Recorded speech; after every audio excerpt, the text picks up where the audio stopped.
మా నుంచి తప్పించుకోవటం అంత సులభం కాదు. నేను పరిగెత్తి అలసిపోయాను. ఏం కావాలి? నీ ప్రాణం అక్కర్లేదు, నీ ఆస్తి అవసరం లేదు. ఏదో అవసరానికి 2000 అప్పటితే ఇలా చంపేపోతున్నాడు జీవాజీ. ఆయన అప్పు తీసుకున్నాడు తప్పించుకుని తిరగాలి కానీ ఆపేసి మీకు అక్కడ పెట్టండి. కొత్త అప్పు ఇవ్వకూడదని. ఇదిగో వెంకీ, కావాలంటే నీకు ఇచ్చిన పాత బాకీ మర్చిపోతాను, నన్ను వదిలే. మీరు మమ్మల్ని వదలనా? మేము మిమ్మల్ని వదలలేమండి. మీ దగ్గర అప్పు తీసుకున్న నిజం మమ్మల్ని నీలా వెంటాడు. అందుకు నన్ను ఎంత ఆడుతున్నారా? నన్ను అంతగా అయిపోలేదు. ఉండి లేదంటే మొత్తం లేకుండా పోతారు. ఇప్పుడు మీకు ఇస్తే జరిగేది అదే.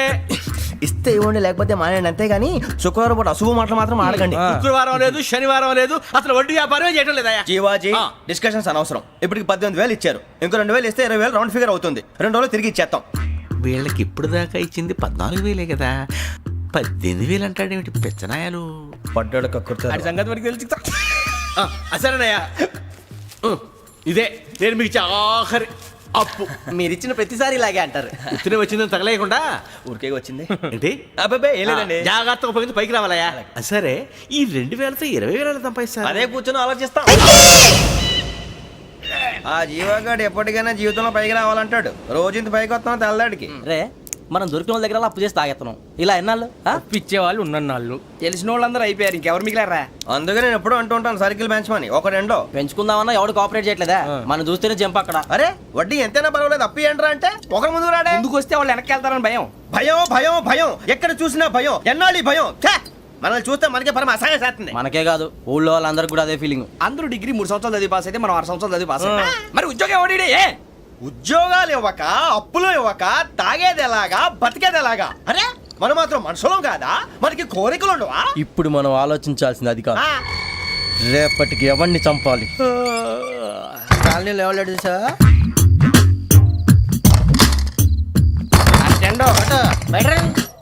నువ్వా వెంకీ? ఏంటి వెంకీ ఈ టైంలో వచ్చా? నీతో మాడే పని ఉంది, దా చెప్తా. ఏ బాగా నిద్రొస్తుందా? సరిగానే రే, నువ్వు మమ్మల్ని చూసే తలిపేసావా?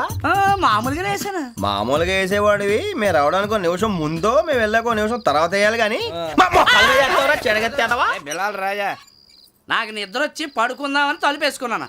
అయినా నా ఇంటి తలుపులు నేను అడిగేసుకోవాలంటే తప్పు చేసిన కాక ఇంకా గేర్ సమాధానం చెప్తావా? మీ ఇంట్లో పెళ్లిడికి వచ్చిన ఆడపిల్లలు ఎదురున్నారు. ఇదిగో అమ్మాయిలు, మీతో ఎప్పుడైనా యథాశాలు వేసానా?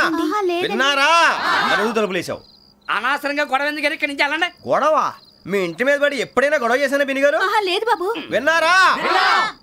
చెప్పు, మమ్మల్ని చూసి తలుపులు ఎందుకు వేసుకున్నావు? అరే మాకు అప్పించిన వాళ్ళు కూడా మమ్మల్ని చూసి ఎప్పుడు తలుపులు వేసుకోలేదు. ఏం చేయాలి? మరి నువ్వు ఎందుకు వేసుకున్నావు? బాబు టప్ అయిపోయింది, బుద్ధి తక్కువ వేసాను చాలా. అంటే మా మోకాల మీద తలుపులు వేసామని ఒప్పేసుకుంటున్నావు? ఒప్పుకుంటున్నాను. సరే ఇప్పుడు చెప్పు, మా మొఖాల మీద తలుపులు వేసేంత తప్పు మేము ఏం చేసామరా? తప్పైపోయిందని అంటున్నారు కదా, వదిలేయండి బాబు. అదే తప్పు మేము చేసి మమ్మల్ని వదిలేయమంటే మీరు వదిలేస్తారా బిని గారు? తప్పని ఒప్పుకుంటున్నాడు కదా అయ్యా. ఇప్పుడు టైం 11 అయింది, వెళ్ళి పడుకోండి. 11 అయిందా? కొమ్ము ఉంచాడు కదా. నాకు సంబంధం ఏంటి? ఉంది, సంబంధం ఉంది. 11 గంటలకి నా క్లోజ్ ఫ్రెండ్ ఢిల్లీ వెళ్తున్నాడు. 5,000 అప్పిస్తానని ఎయిర్పోర్ట్ రమ్మని చెప్పాడు. నీ గొడవలో పడి ఆ సంగతే మర్చిపోయాను. ఇప్పుడు నాకు జరిగిన నష్టానికి భర్తీ ఎవరు చేస్తారు? మీరా మీరా మీరా? ఎవడు పడితే ఎందుకు చేస్తాడా భర్తీ? భలే వాడి నువ్వు. తప్పు ఎవడు చేసినా వాడే చేస్తాడు. దానికి కారణం ఈ 10 మనిషే కదా. బీరు రమ్ము కలుపుకూడదు, తలకే పట్టేసింది. ఏంటే చదువుకుంటున్నావా? చదువుకో చదువుకో. దేనైనా వెనక్కి తీసుకురావాలం కానీ పోయిన కాలం వెనక్కి తీసుకురావడం ఎవడి వల్ల కాదు. టైం విలువ గురించి నువ్వు మాట్లాడడం. నువ్వు ఎలా పోతే నాకెందుకులే. ఏమ్మా నీ పూజ అయిందా? తలకే పట్టేసింది, కాస్త మజ్జిగుంటే ఇవే.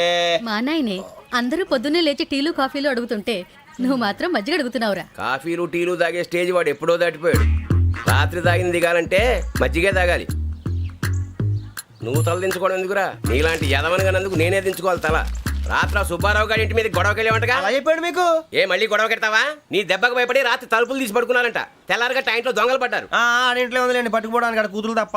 ఎన్నాళ్ళు ఇలా బేవర్స్గా తిరుగుతావురా? ఇన్నాళ్ళని ఏం ఫిక్స్ అవ్వలేదండి. చిచి నాన్న, అమ్మా, కంబైన్ స్టైల్స్ కి ఫ్రెండ్స్ ఇంటికి పిలుద్దాం అంటే వీడికి భయపడి ఎవరు రావడం లేదు. నేనే చేశానే? వాళ్ళ వంక అదోలా చూస్తున్నావంట.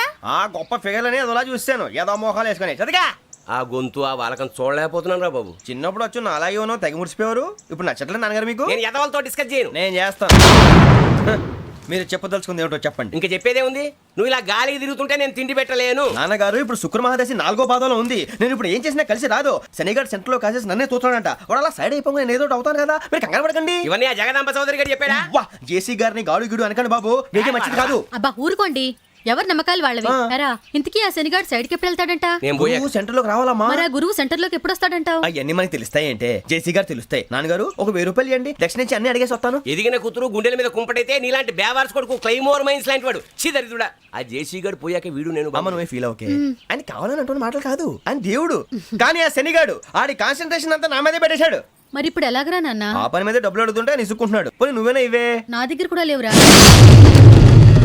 తెలుగు భాషలో నాకు నచ్చని ఒకే ఒక్క పదం లేదు.